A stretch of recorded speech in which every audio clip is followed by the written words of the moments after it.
This is VSiN, the sports betting network.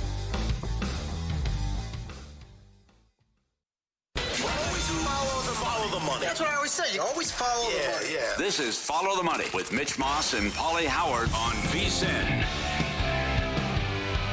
Here we go. Welcome in. It is Follow the Money on VSiN, the sports betting network. Mitch Moss along with Paulie Howard. We are live in downtown Vegas from the Circa Resort and Casino. As always, fun 3-hour program lined up today. We'll have plenty on what took place last night between the Knicks and the Spurs. Also, Game 4 Stanley Cup Final. We'll hit that several times.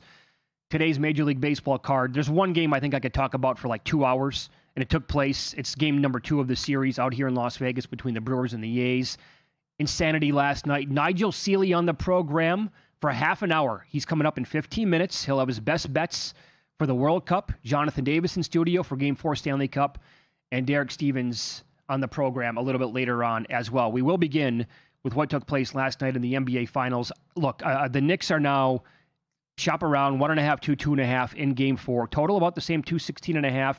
And to win the series between $1.80 and $1.90. I got to say it again. I mean, if this thing extends out to 6 or 7 games at the same time as the Stanley Cup, 2026 here, man.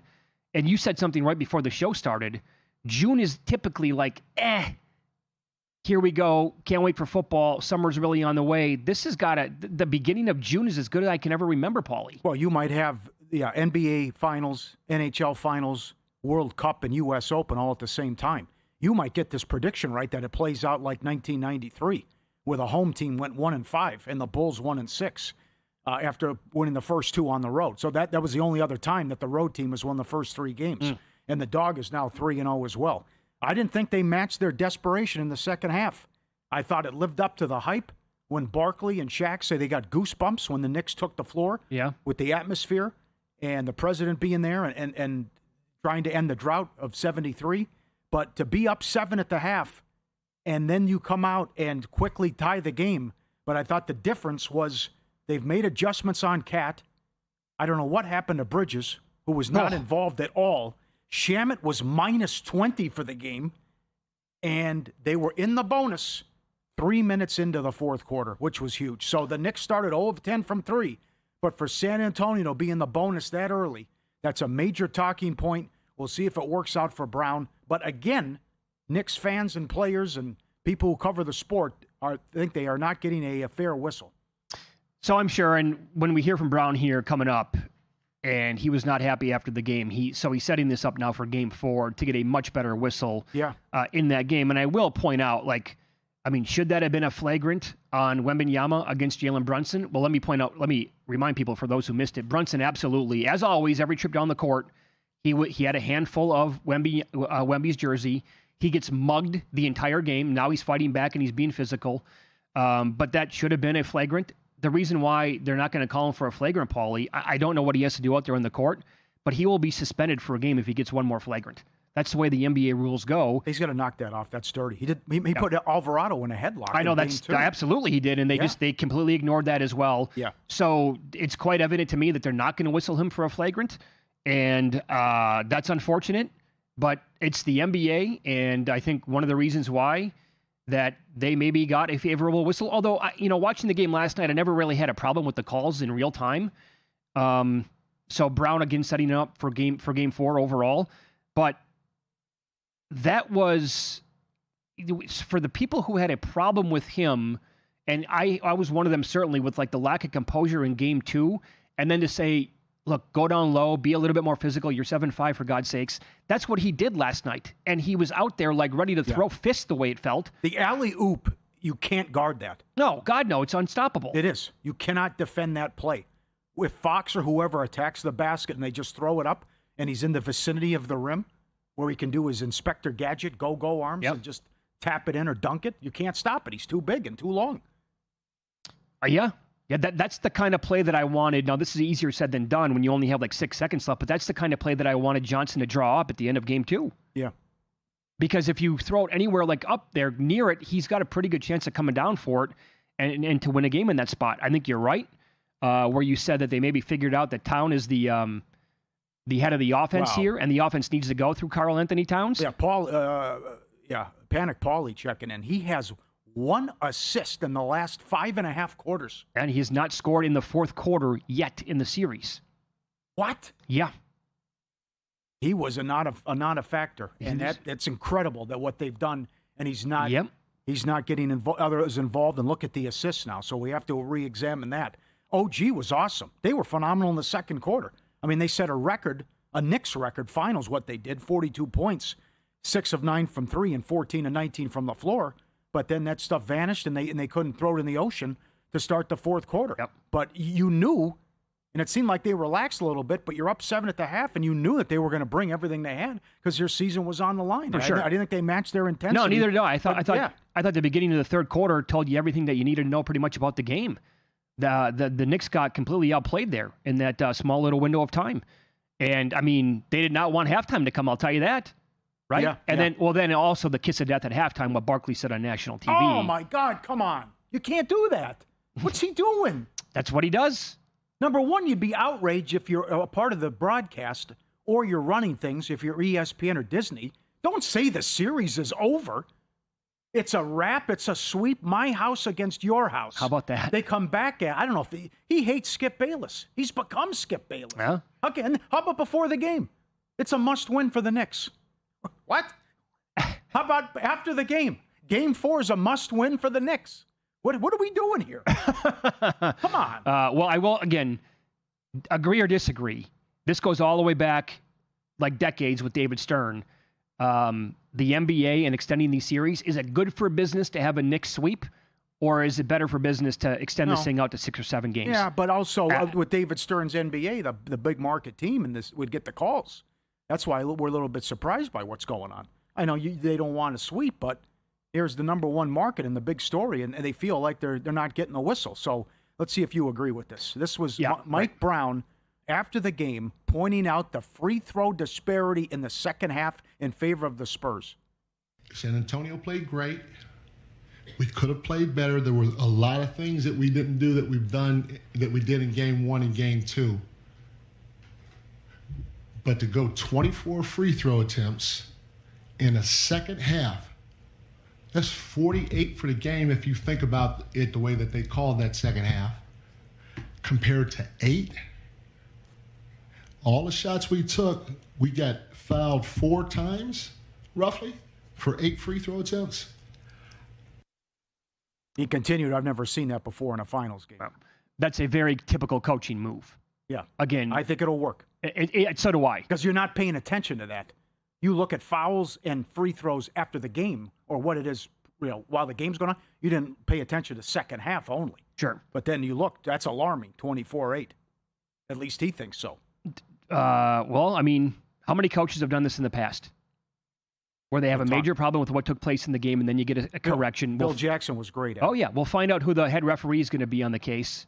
I know Scott Foster was on game 1. Would you be surprised if he's on a game 4 type?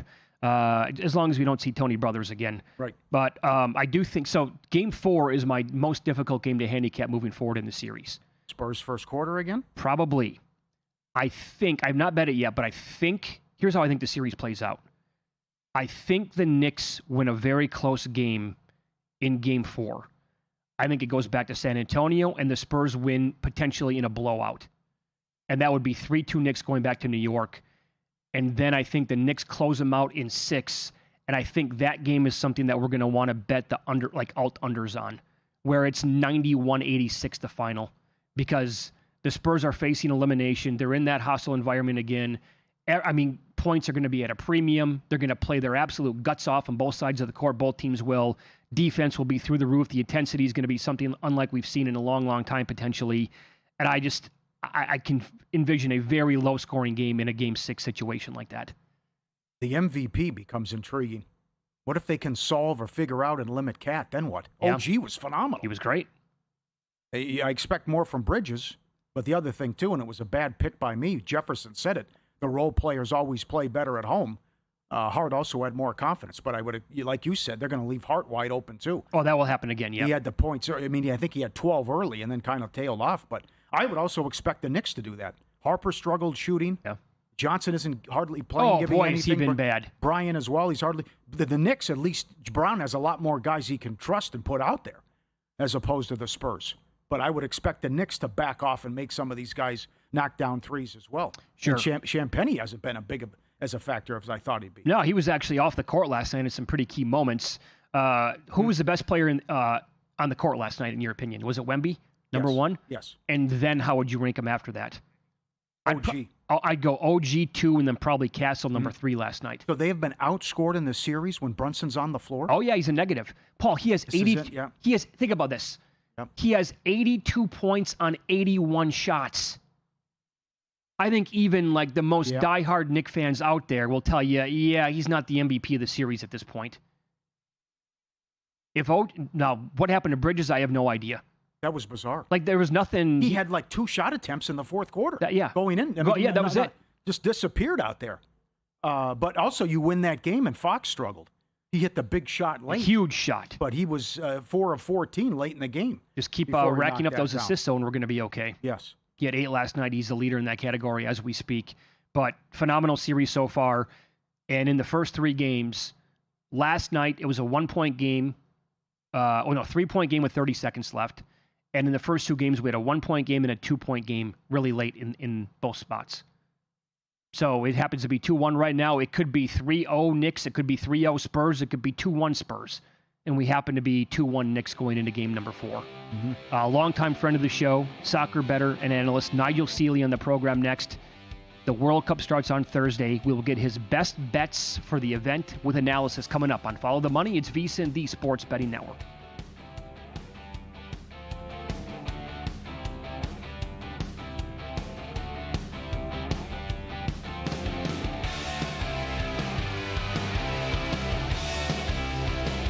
Racetrack Television Network brings you every race, from every track, on every screen, every day.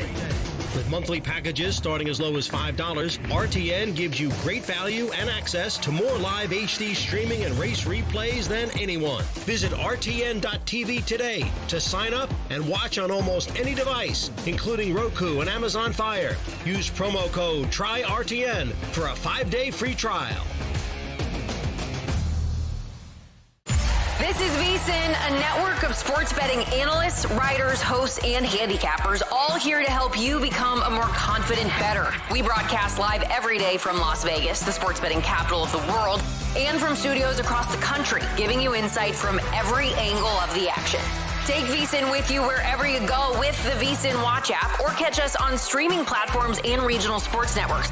You can also listen live on SiriusXM Channel 158 and on radio stations nationwide. Check out VSiN.com as well for betting tools, exclusive betting splits, AI-powered player prop projections from Opta, pro picks for every game, plus in-depth betting guides and articles built to give you an edge. From sharp betting analysis and daily best bets to insider interviews and expert breakdowns, VSiN is your trusted source for everything happening in the world of sports betting. See everything we have to offer at VSiN.com and become part of the Sports Betting Network. Hey everybody, Jensen Lewis here, co-host of VSiN by the Books with my man Dave Ross. Tune in tomorrow as we recap Game 4 of the Stanley Cup Final. We'll also preview Game 4 in the NBA Finals. We'll share our best bets for the RBC Canadian Open and so much more. As always, joined by a stacked guest list including Jonathan Von Tobel, our Wednesdays with Wes Reynolds, and a UFC Freedom 250 breakdown with Reed Kuhn. VSiN by the Books, Wednesday, 7 to 10 a.m. Eastern on VSiN, the Sports Betting Network.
This is Follow the Money on VSiN.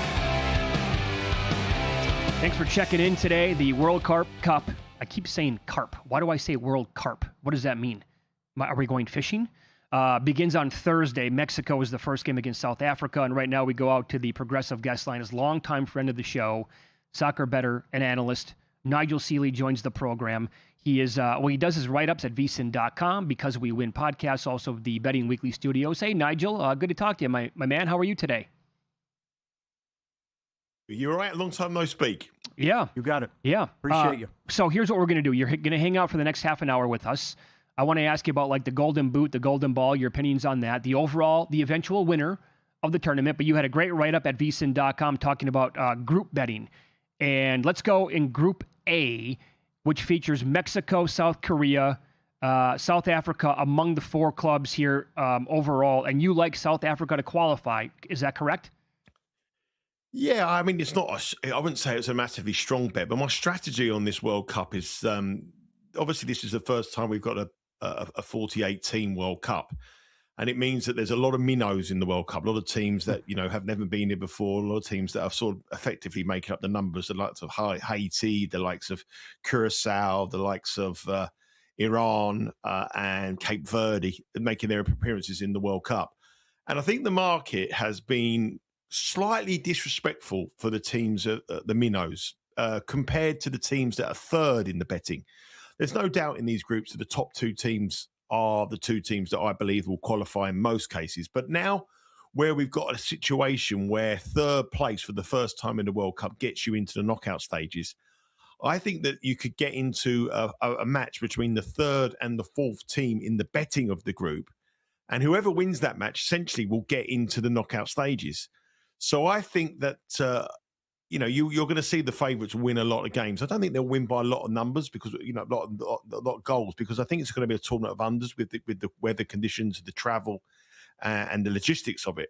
But I think that the teams that are bottom of the groups, like the rank outsiders and the teams that are third in the betting in the groups, I don't think there's much between them. I genuinely don't think much between them.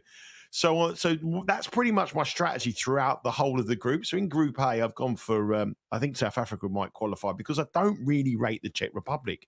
I think the Czech Republic are pretty average. They're quite an old side, quite a dated side. I don't really like them. I don't think they're going to be suited by the hot conditions, whereas I think the South African teams will be very much suited by the conditions here. Obviously, Mexico's very humid. Looking at the weather forecast, though, for Mexico on Thursday, it looks wet, doesn't look warm at all. So, I look at the Dallas where England are playing, it's going to be wet as well, but that's an indoor stadium. But, I feel that the weather is going to be so important. But I think that when you play the first match of the World Cup, it's quite nervy. And if you're playing against one of the hosts in the first match, all the pressure's on the host. And I think South Africa will frustrate them. I don't think that's going to be straightforward.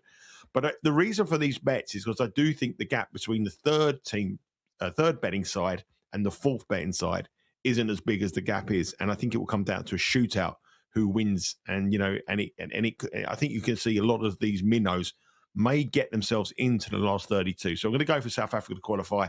I think they're around about 2-1 last I saw. I think that's a decent price for South Africa to qualify. That's a great breakdown. And I'm hoping for some unders as well. Group B, Switzerland, Canada, Bosnia, and Qatar. You have two bets here, an exact order and someone to finish at the bottom. What do you think, Group B, please? Yeah, I think Canada and Switzerland are way, way, way ahead of these two sides. I think the Bosnian side are probably the worst team from Europe going out to this World Cup. Really, really poor. Very, very average. Very lucky to be here. Qatar, the team that hosted the last World Cup, can't score goals.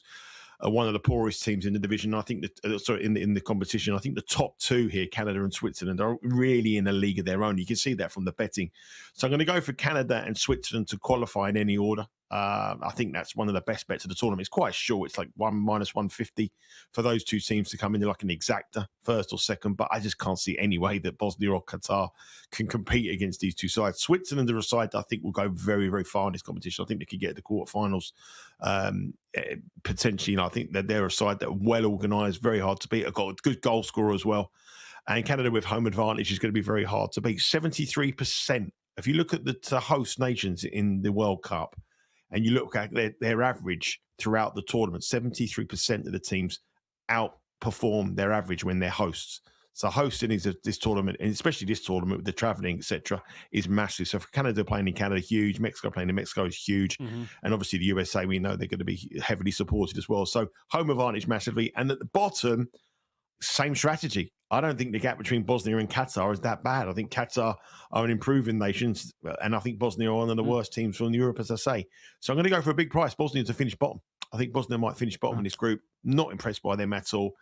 And I think Qatar are equally poor, but at the price discrepancy, I think the value is on Bosnia to finish bottom. I think we're plus 275. All right, this surprises me. Group D, it's us with the Americans, Australia, Paraguay, and Turkey. Who wins the group, and what do you think of the United States? I think the USA got a great chance. I think they can get to the quarterfinals. I think, last 16, I think is minimum. I think if they win the group opens up for them. I think they've got, I know that he hasn't, that the American media and the American public aren't really impressed by Pochettino in his tenure as the national coach. But over here in the UK, we absolutely love him. We was the favourite to be our manager, and I would have gladly taken him. He was the favourite to be the Manchester United manager. He's had a lot of time preparing for this side. This side is very athletic. It's very strong. Most of the team play in Europe now. 6 or 7 of your team play in the Premier League, and they're good Premier League players. They're not bad Premier League players. You've got players playing in Italy, in Serie A. You've got players playing in Liga, all across Europe. So your squad's good. My only worry is the goalkeeper. I think the goalkeeper is a bit of a weak link. Plays in the MLS, first American goalie to play in a World Cup that's playing in home, hasn't been playing in Europe. But I think if they get off to a good start, which is essential for any team in World Cups to get off to a good start, if they can get off to a good start and they can qualify, I think the momentum that they will get across the country will build them. And I don't see any reason why they can't have a deep run. It wouldn't surprise me at all to see them get to a semi-final, or quarter-final. Semi-final. I think wow. Well, I think realistically, they're favourites to finish it, to be bowed out in the last 32. I'm not having that. I think they can get, if they win the group, I can see a deep run. If they finish second in the group, then it's obviously a bit more difficult for them. So it's essential to win the group. But with home support, with everything that all the other countries face in this competition, I think they've got a massive, massive advantage. And only got to look at how home nations have performed. They performed very well. And obviously when the USA held it before, they were nowhere near as good as what they are now. So, I'm optimistic about your chances. I don't think you'll win it, but I think quarterfinals is a distinct possibility. And if you play really well, you could get as far as the semis. Yeah. Well, Turkey in their group is going to be no walkover, man. That's not a cupcake. Turkey's good. Yeah, but that's the last match, though, Mitch. That's the other things. It's the last match. If they both win the first 2 matches, then they could play out a draw and both qualify. It'd be more difficult to play Turkey first. It could be a dead rubber. USA could have 6 points and Turkey could have 6 points, and they could play out a draw and qualify. I think playing them last is a big, big factor for the USA. Good angle there. It's Follow the Money here on VSiN, the Sports Betting Network. Our guest, Nigel Seeley, he's on the Progressive Guest Line. Group F feels like a really good group to me, featuring the Netherlands, Japan, Sweden. Who do you like in this group, and how good is Group F overall? It's a good group, very good group. I mean, Netherlands are probably one of the most underrated teams from European football to go out there. I'll come on to them in a bit, so I quite like them to win the tournament. Japan, I feel like everybody's got onto the Japan bandwagon a little bit now. If you speak to sort of a lot of handicappers, I mean, social media's full of guys talking about World Cup, and everyone seems to have Japan as a dark horse. Well, they were like 3 times the price they were before they beat England in a friendly. And, it was only a friendly, but I think the value's gone on Japan. Sweden have got some great goal scorers. Isaac from Liverpool, Gokares from Arsenal, but they've got a very poor manager. I mean, he's a real poor manager. He failed at Chelsea over here, Graham Potter. Tunisia will be hard to beat, but I think Netherlands will win that. And I think Netherlands will go deep, very deep. And I'm going to give you the reasons why in the second section. Okay, very good. Lastly, here in about a minute, how about your club, England, in with Croatia, Panama, and Ghana? That is Group L. Well, England should win it. They're very heavy favourites to win the group. I think Croatia are an ageing side. If you look at their main key players, the first time I met you was 8 years ago, and I gave Croatia to win the World Cup. They got to the final, and we got the each way money. But all those same players are playing. They're all in their late 30s. They're all in their some Modric's, 40, 41. There was a few youngsters coming through, but the majority of their team is ageing. And I think this World Cup is all about fitness. And with an extra game, I'll be fading them. I'll come on to England in a minute. I think they'll win the group. I don't think it'll be pretty betting England. I think they'll be a great underside. England to win to 0 will be a great bet. They didn't concede in qualification. I don't see them conceding many goals. But even though I want England to win, I think they're probably the worst value in the whole competition on the outright market. I think they're really poor. And that obviously represents their price on the group as well. Yeah. I think Panama might shock. I think Ghana will finish bottom. I think Ghana are a poor side. Nowhere near the Ghanaian side of years gone by. And Ghana to finish in the bottom is around plus 225 on that. Very good. We'll continue with Nigel Seeley, longtime friend of the show, soccer bettor analyst. He's with Because We Win podcast, the Betting Weekly studios right here at VSiN as well. So we will get his thoughts on maybe some of, like, how about the Golden Boot or the Golden Ball? And also, like, which teams does he actually like to make deep runs and potentially win it? We'll ask him coming up next here on VSiN.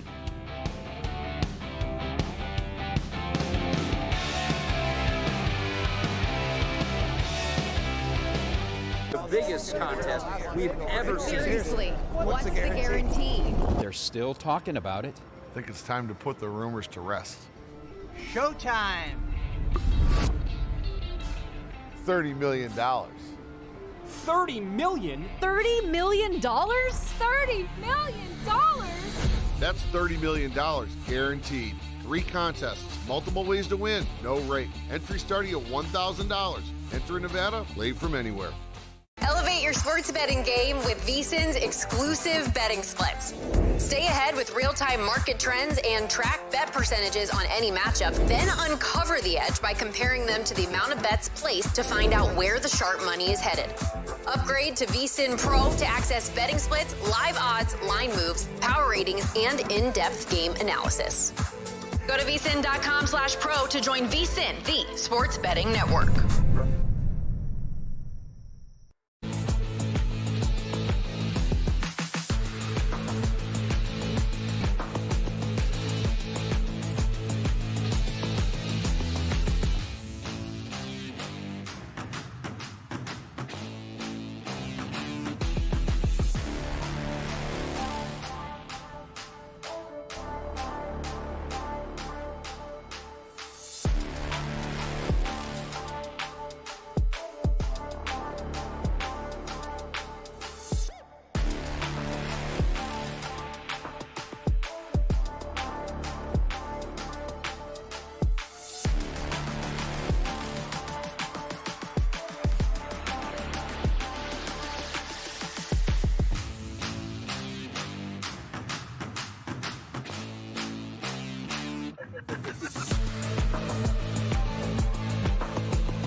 This is VSiN, the sports betting network.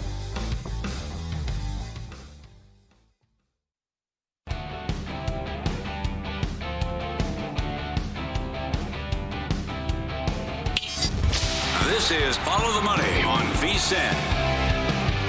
We continue now with Nigel Seeley, longtime friend of the show, soccer better now analyst right here at VSiN. You can read his breakdowns with best bets at VSiN.com. He's also with Because We Win podcast as well. Okay, before you get into the teams that you like to make big-time runs here in the tournament and maybe some other countries that you're going to be fading, do you like any individual players for the Golden Boot or the Golden Ball, anything like that, Nigel? Yeah, I do. I've bet Oyarzabal from Spain, Mikel Oyarzabal. He's around about 14-1. I think Spain are going to be very high scoring in this World Cup. They're going to be very, very heavily supported, and I think their group is very, very, very easy. I mean, their first two matches against Cape Verde and Saudi Arabia, well, they're going to be probably about a 3.5 goal favourite against Cape Verde. They'll probably be a similar kind of favourite against Saudi Arabia. And Lamau is got an injury doubt. Ferran Torres, the other striker, has got an injury doubt. And I reckon they'll start Oyarzabal in this competition. He's had he's never let Spain down. He's scored 25 goals in 53 appearances, which is not like as the Mbappe's or the Harry Kanes of this world. But Spain are going to be very, very high scoring. They're the favourites to score the most goals in this tournament. And when you bet a top goal scorer, you've got to bet somebody who's going to go deep.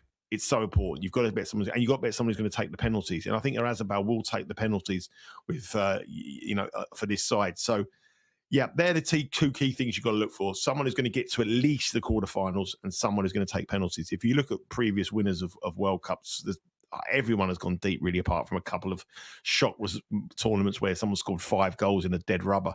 So Oyarzabal will be better. And the other one I like is Cody Gakpo, the Liverpool striker from Holland. He's 40-1. He scored 2 goals last night in a friendly against Uzbekistan, 2-1. I know it's only a friendly, but he scored 2 goals there. He's got a very, very good record for the Dutch international. And in the last European Championships, when we had the Mbappes and the Harry Kanes and the Yamals and all the top stars in Europe, he was the top goal scorer in the European Championships last year. And I think Holland will go well this year. So at 40-1, he'd be their main striker. It takes penalties. Cody Gakpo from Liverpool, they were my 2 bets that I liked on the top goal scorer market. Excellent. Okay, so you mentioned earlier your shot on Croatia 8 years ago at a big price. You're fading the top 3. Explain who you like and who you bet here to win it, please. What I think what it is I just think it's the most open World Cup I can ever remember. And at my age, I can remember a lot. I mean, in 1990, our first World Cup I can remember was 1982. So I can remember a lot of World Cups, but I've never known a World Cup like this in terms of travel. I mean, the last World Cup in Qatar, we had every game on a subway line that went 4 stops one way. It got to the second stop and 4 stops went the other way, east and west. And every single match was on that thing. And if you could see 3 matches in the day, you could go to all 3 matches and you could be at one stadium in 15 minutes from leaving the other stadium. It was in the city. All the teams played in the city. This is a very, very different World Cup in terms of traveling, in terms of temperatures, in terms of differing stadiums, conditions. And also it's the top teams in Europe, Spain, France and England. Their players have had an extremely long season. Paris Saint-Germain were playing at the start of the season in the Club World Cup over in America, and they got to the Champions League final. Declan Rice at Arsenal played more minutes than anybody else in this tournament. So the top 3 nations, their players are absolutely running on empty. And I think it's just purely a price factor. There's no doubt about it that those squads of Spain, the squads of France are the best 2 squads in this tournament. But it's not a surprise to me to see those market leaders drifting. There's an extra game in this World Cup, so you've got to get sort of through the last 32. And I just feel they're a little bit too short. I mean, if someone offered me 6-1, the pair of them, I'd probably say they're a bet. But at the current price, around 4 plus 450, I think Spain and France are too short. And with England's case, I really think they're the worst value in the tournament by an absolute mile because they travel more miles than any other nation in this competition. If you look at where they've got to go, they've got to start in Dallas. They've then got to go to Boston. They've then got New York. They've then got to flow to Atlanta. They've then got to get across to Miami. I mean, logistically, it's an absolute nightmare for them. And if you work out their route from the knockout stage, their route is, in the last 16, possibly Mexico in Mexico, who never lose a match.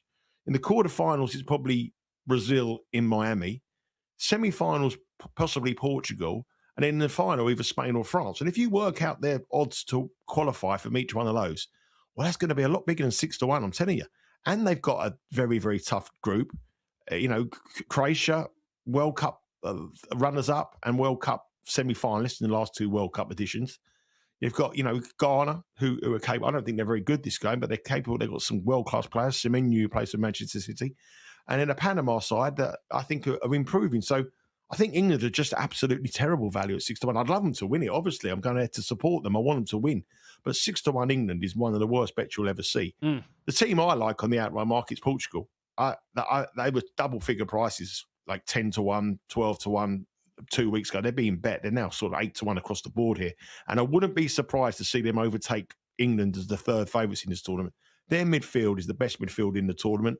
I think this World Cup is going to be won by the midfield. Coutinho, Bruno Fernandes, Silva, Neves. These are quality players. They've got one of the best fullbacks in the world in Neves as well. Ronaldo as well. I mean, he's probably not going to play as much as he probably want to hope for. I think he realises his position, and I think they are the team that I think will beat. I like Brazil. I think Brazil are suddenly becoming a big price. Double-figure odds for Brazil. I mean, they were usually the market leaders. They're now double the price of Spain. Vinicius Junior, Neymar, Cunha, Rafinha. I mean, these are world-class players. Endrick, the young kid, I think is going to have a brilliant start. The 2 centre-halves are world-class. The goalkeeper, Alisson for Liverpool. And they've got a brilliant manager in Ancelotti who's won titles over here, won European Cups, one of the most successful managers in world football. 10-1 Brazil is a big price, especially when they're playing in Miami. That's going to be home matches for them. So yeah, I like Brazil. And Holland, I like Netherlands as well. I think we're a little bit short now. They were 33-1, but at 25-1, 20-1, I think Holland will go well. They come very close in the last 2 major tournaments. They got to the semi-finals of the European Championship, got beat by England with the last kick of the game. England beat them. In the World Cup before, they got beat on penalties by the eventual winners, Argentina. They played the whole of the extra time with 10 men. And if you look at their defence, they have Julian Timber, who plays for Arsenal, one of the best players in the world, the fullbacks. Dumfries, another brilliant player. Virgil van Dijk, who plays for Liverpool, centre-half. And Van der Ven. Reinders in midfield, who plays for Man City. And up front, they've got Gakpo, who's a great forward. I don't think they're that far off England. Really don't. And England should have lost to them in the semi-finals of the Euros. And they're 3 times the price of England. I think they'll go well. Some other outsiders I think will do all right. I think obviously I said about America. I think they'll do okay. I think Switzerland will do okay. They're 80-1. And also I think that Ecuador will do all right. 100, very, very defensively strong. They're not going to let many goals in. But there'll be and I think Turkey. 100-1 could potentially do a deep run through to the quarterfinals as well. Very good. Dynamite analysis as always. You mentioned a lot of world-class players there. You are I would qualify you as a world-class drinker. And you're going to be traveling to the U.S. to follow your club, England. Are you going to take it easy, or are the Stellas going to be getting rock and rolled by you when you're over here in the States? I think. Well, the wife is probably watching this downstairs somewhere, so I'm going to take it easy. But obviously, different to that, boys. Smart man. I think at the door at $20 a can of lager in the stadium, I can't afford to go on. I can't afford to go out drinking too heavily. It's too expensive out there to be drinking. No, I think. Well, I'm going to be. I'm not getting any younger, boys. I can't be carrying on in the heat. It's going to be a bit sure. Not only for the players, but for the English quality drinkers in the bars. It's going to be very, very hot. The conditions are going to be tough for us drinkers. But no, I've got a good little thing up. I'm meeting a few guys. I meet a few American guys who obviously watch me on here and watch me doing on the stuff on the Betting Weekly studio. So they're coming out. We're going to go to a couple of games. Meeting our friend Evan over in Boston. Going to go and see Evan, have a few bits. That's going to be a bit of a wild time. So I'm sure I'll have some stuff to say with Evan. But it's going to be quite fun. Looking at the betting angles and I can't wait. Actually, really looking forward to it. Can't wait to the time. I mean, everyone's giving it saying that when the World Cups, these minnows aren't going to be great. But when you go to the World Cup, I mean, you see the fans and you see everything. It's just all the colour of it. It's such an amazing experience, and I'm very lucky to. This is my 7th major tournament to go and watch England. So I've always said in my lifetime I'd love us to see us win something, but I don't think it's going to be this time. I'd love it to be so, but I don't think it will be. Sure. Well, have a great time, and let's catch up when you're over here stateside then, and the hours are more manageable for you, and we can talk about some of these games individually and get some other best bets from you. Yeah, anytime. You just reach out, boys. You know where I am. Listen, take care, and good luck for you the rest of the season, and good luck for the World Cup for you as well. Back at you. There you Thank go. you. Follow him on X. He's at Sealy_Nigel. Does a terrific job. We've known him for a long time now, and obviously his write-ups are at VSiN.com, and he mentioned it because we win podcasts as well. Join us on the Progressive Guest Line. I liked, the analysis there and some of the angles that he comes up with. Very spot on.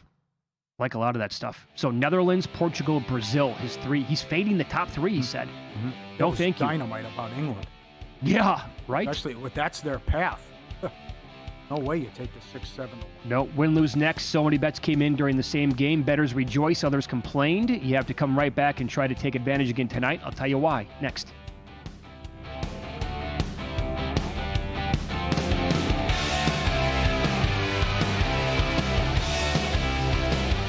VSiN's player prop projection tool is now available for the NBA. Get projections for points, assists, rebounds, and more powered by Opta AI. On VSiN.com/NBA props, we line up our projections against the latest DraftKings odds so you can quickly spot mismatches and find value before the market adjusts. The NBA player prop projections tool is available exclusively to VSiN Pro subscribers. Check it out now at VSiN.com/NBA props and join us on the Sports Betting Network. Your favorite VSiN shows and personalities are now available to download as podcasts. Catch every hour of our live broadcast with VSiN Best Bets, or find your go-to show and download it directly. Get instant reactions to last night's games, sharp analysis on today's biggest matchups, and everything in between. Whether you're commuting, working out, or just catching up, VSiN lets you take the action with you wherever and whenever you want. Search VSiN on your favorite podcast platform and get in on the action with VSiN, the Sports Betting Network.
Win Some, Lose Some is sponsored by the Sharp Plays. Were you a winner last night? Wow, winning. Or was it a rough one? Well, they can't all be winners, can they? Loser! You're a loser! Paulie Howard recaps the night in sports betting in Win Some, Lose Some. As always, big tickets cash last night. Josh Hart, most threes in the game, 25-1. To make 4+ was 11-1. He also had a dead heat, most rebounds with Harper. Harper was 50-1. At Caesars and Will Hill, Hart was 5-1. Cat, 3+ steals, 12-1. Wembanyama, 6+ assists, 6-1. First point, Wembanyama, 4-1. First dunk, plus 140. Method of the first basket, Wembanyama, 2-point shot, 5-1. Most runs, Brewers, 5-1. Highest scoring game, A's Brewers, 3-1. 11 home runs last night in Las Vegas. Kurtz to go deep twice was 24-1. Our producer, Luke, had it. Yeah, that's great. Everything cashed in. He said it was one of the best baseball results he's ever had in his life. Oh, the in-play, I mean, you couldn't put the number high enough. Big Earn went deep. He was 14-1, and Goldschmidt, home run, 8-1 for the Yankees. Big Earn's warming up now. Yeah, it's a good price. Subscribe, be part of the team, VSiN.com. Our radio and podcast friends, you always want to see these tweets and videos at Paulie Does Vegas on Instagram. Send them in, we'll put you on. It's always great to see the alpha. Look at this.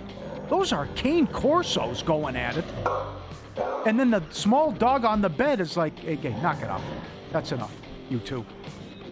It's bizarre how the little guy calls the shots and they respect him. Yeah. About, hey, that's enough. No more roughhousing. Yeah, when the little guy makes his presence known, the big fella's like... They stop. They cut it out. Absolutely, they do. They dial it back. Yeah. Snowball runs on batteries. You're afraid of Snowball? How about number 8? I've seen this numerous times on Instagram where the neighbor's dog always wanted to check what's going on and peekaboo, and so they would build the guy a little hole in the fence to check in. I've seen it with bulldogs, and here's the retriever here to, oh, look at that. Clear glass to come in with a little peekaboo to see what's going on in the neighbor's yard. Oh, your friends and neighbors, huh? Yeah, that's great. That is excellent. So is this. Jonathan Davis going to eat well again tonight. The menu they had at Game 3 for the Stanley Cup Final. The Sin City Lobster Poutine. They had steak with twice-baked potatoes. You got that with the waffle fries and lobster gravy. That runs you $40. I don't know what the steak and twice-baked potato. The lobster nacho. This thing, the lobster fries, whatever. Yeah. I was going to guess like 75, to be honest. Would you? Okay. I could have one bite, maybe. That's a big portion. Yeah. As Nigel talked about, we're all getting a little bit older here. Yeah. Younger me would have whacked on the whole thing, no doubt. Did you see that? Yeah. Ooh. Did you see like the Carolina fan got kicked out right when the game started? He had good seats? No. Oh, you missed that? Yeah. Imagine you travel all this way, you're a Carolina fan, you drive, gone. Why? He must have been intoxicated or something.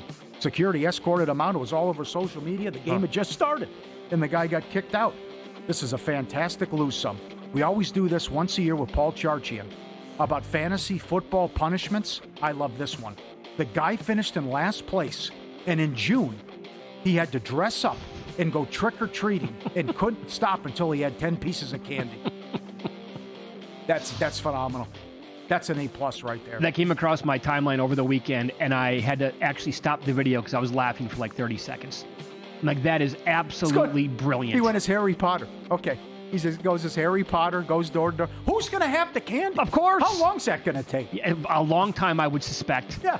And what is your reaction when you open up the door? You're like, what? Get the hell off my property. Sure. Right. What are you doing? Are you allowed to explain? No, you cannot. There's no way you can be allowed to explain what you're doing. Otherwise, it becomes too easy. I answer the door. He's trick or treat. Trick or treat. That's it. In June. Yes. Boy, that's going to take a while. If you're not allowed to explain it, yeah, it's Harry Potter. Again, well, you go back to my father, right? You wear the hat. This is my costume. Wear in the middle of June. That's going to, like, if I had a whatchamacallit or a Kit Kat, I'm not giving it to you. No, right. Why would you? I got one laying around the house. And a bad beat. The A's were up 2 in the 9th and blew it. As that was epic, what happened down the street in Summerlin. Sports calendar never stops. Sharp Plays covers it all. All of it documented. Logs posted publicly. SharpPlays.com. AI plays have been fantastic. Look for the daily Mr. Poison tweets, and he's donated over $30,000 to charity with the Robin Hood plays. Respected, watched, and feared. Dialed in. Great sources. They reach out every day. across all sports and send out their info to subscribers in real time when they move. The books take notice. Start winning with them. Sharpplays.com. Get there now. So we mentioned this. Our producer, Luke, had the wherewithal to realize, AAA Ballpark, the Aviators here, the Las Vegas Aviators, they hit a ton of home runs. Their opponents do. They just recently played in a game that was 21-10. So when you put professional teams here, not professional, wrong word, major league clubs in this ballpark, the balls are going to be flying out. We're at high elevation here, and it's like 95 degrees at game time, with wind, by the way. So you can suspect some high-scoring games. Luke had Kurtz to hit 2 home runs last night at that number. Kyle, here, this will give you a good indication of what took place last night.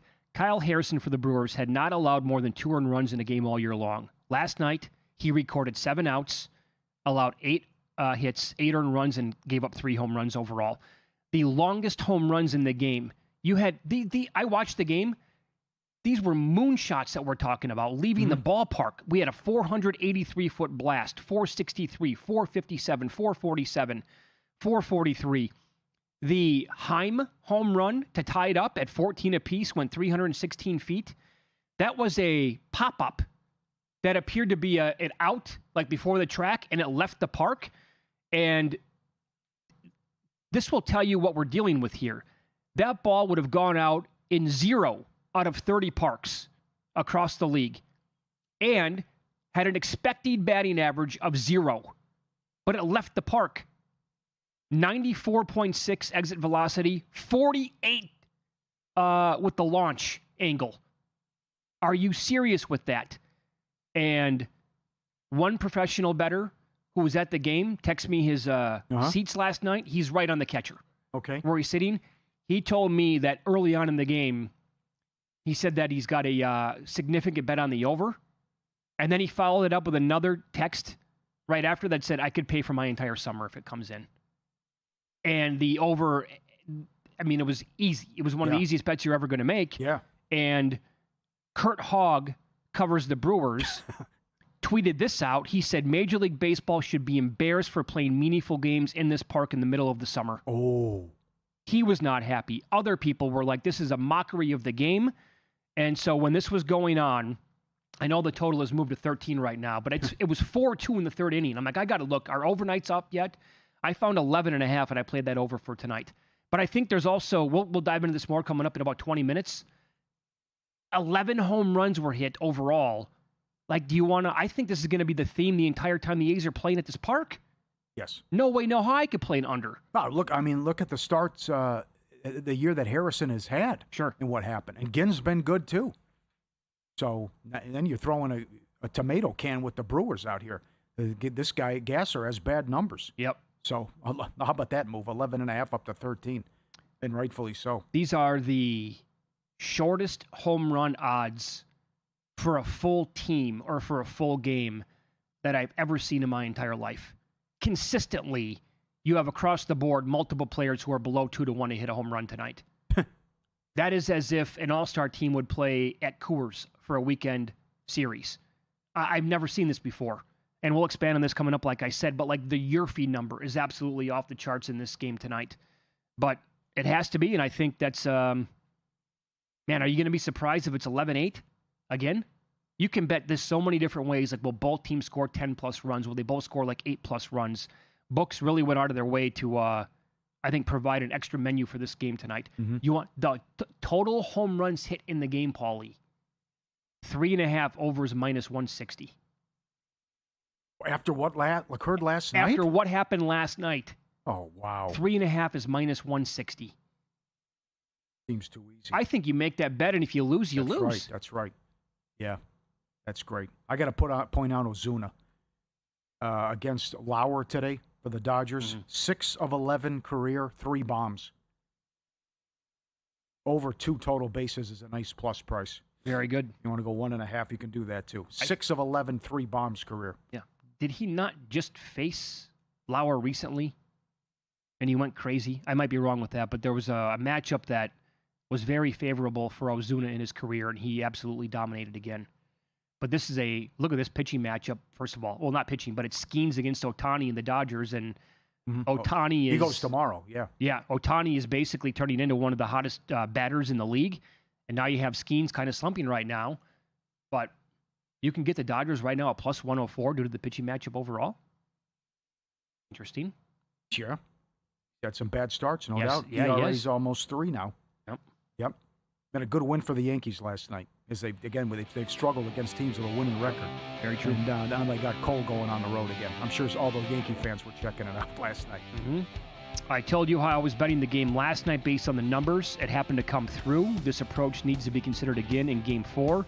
I'll explain that next on Follow the Money. It's VSiN, the Sports Betting Network.